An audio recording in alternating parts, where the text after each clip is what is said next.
Famille, les nouvelles sont pas bonnes. Vraiment, les nouvelles sont pas bonnes.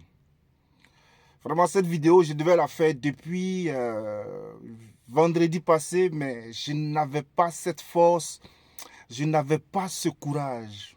Parce que, voilà, depuis la fin de la semaine dernière, nous avons perdu ici à Liège, Belgique, un jeune frère ivoirien. Vraiment, du nom de Isiaka Bamba. C'est un jeune que j'ai connu par l'intermédiaire d'une autre personne, d'un ami. Et voilà, on s'est vu au moins 5, 6 fois. C'était un jeune jovial qui est mort tragiquement, je crois, le jeudi passé. C'est difficile pour moi de faire cette vidéo parce que j'ai encore les souvenirs de ce jeune homme. C'était un jeune qui était vraiment dans la fleur de l'âge. C'est un jeune qui est vraiment courageux. Et de surcroît, il est mort dans son travail. Dans son travail. C'est-à-dire qu'il jouait aussi au foot et en même temps, parallèlement, il travaillait. Et c'était dans son travail, dans l'exercice de son job, qu'il est décédé. Vraiment, c'est toute la communauté ivoirienne ici à Liège qui le connaît est vraiment attristée. Moi, depuis ce week-end, ça passe pas. Vraiment, pour vous dire que l'Europe, c'est pas du tout facile. C'est un jeune qui laisse une fille de 9 ans au pays. Cette fille-là qu'il chérissait de tout son cœur, qu'il aimait au plus profond que lui-même. Il nous en parlait tout le temps. Voilà, elle est au bled et lui, il est décédé ici. Là, on attend les nouvelles pour voir ce qu'on peut faire parce que sa famille a demandé à ce que le corps soit ramené au pays. Bon, vu qu'il joue aussi dans un club de foot, même si ce n'est pas dans une division élevée, on va essayer de voir ce qu'on peut faire. Et le temps presse. Voilà. Je tenais aussi, souvent je fais des vidéos pour vous donner de la joie, mais là il s'agit d'un de nos compatriotes ivoiriens qui est décédé la semaine dernière. Donc vraiment c'est triste. Aussi pour vous dire que l'Europe c'est pas ce qu'on croit. Voilà, ici c'est un peu de la magie. Il y a beaucoup de stress. Il y a beaucoup de pression.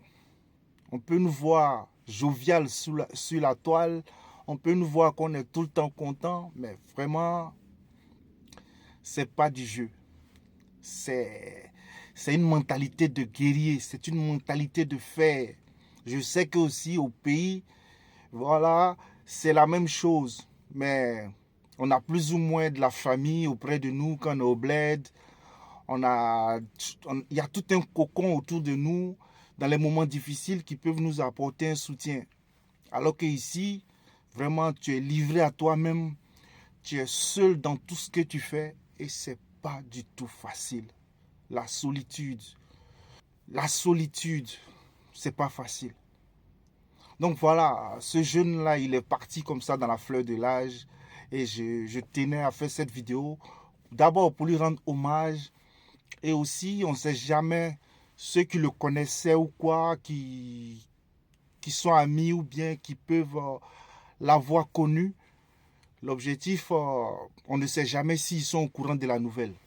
Donc voilà, c'est pour moi une manière de lui rendre hommage et de faire cette vidéo en son honneur. Vraiment, c'était un jeune qui était courageux, qui jouait au foot et aussi qui travaillait. Et voilà, je pense que le stress ici a joué beaucoup dans cette tragédie qui est arrivée. Parce qu'apparemment, il devait vite finir de travailler et aller à l'entraînement. Et dans le, le chemin pour aller faire les dernières courses de son travail, il a eu un accident très grave. Jusqu'à il a été projeté même de la voiture. Donc vraiment, c'est pas du tout facile. Et c'est des choses qui font mal. Parce on est sans soutien et avoir des abonnés ou bien avoir des gens qui nous suivent sur la toile, Vous ne savez pas le bien fou ou bien le bien que vous nous faites. Vraiment, merci beaucoup à tous ceux qui me suivent. Merci à mes abonnés. Merci pour ceux qui m'insultent. Merci aussi pour ceux qui m'apprécient. Et c'est la vie. Notre pays nous manque énormément. Mais voilà, on n'a pas le choix. On est déjà né. Et c'est ainsi que certaines tragédies aussi peuvent arriver. Et on doit les affronter. On doit vivre avec. Vraiment, rip à toi. Ici à Kabamba. Et j'espère qu'on se retrouvera un jour. Ciao la famille.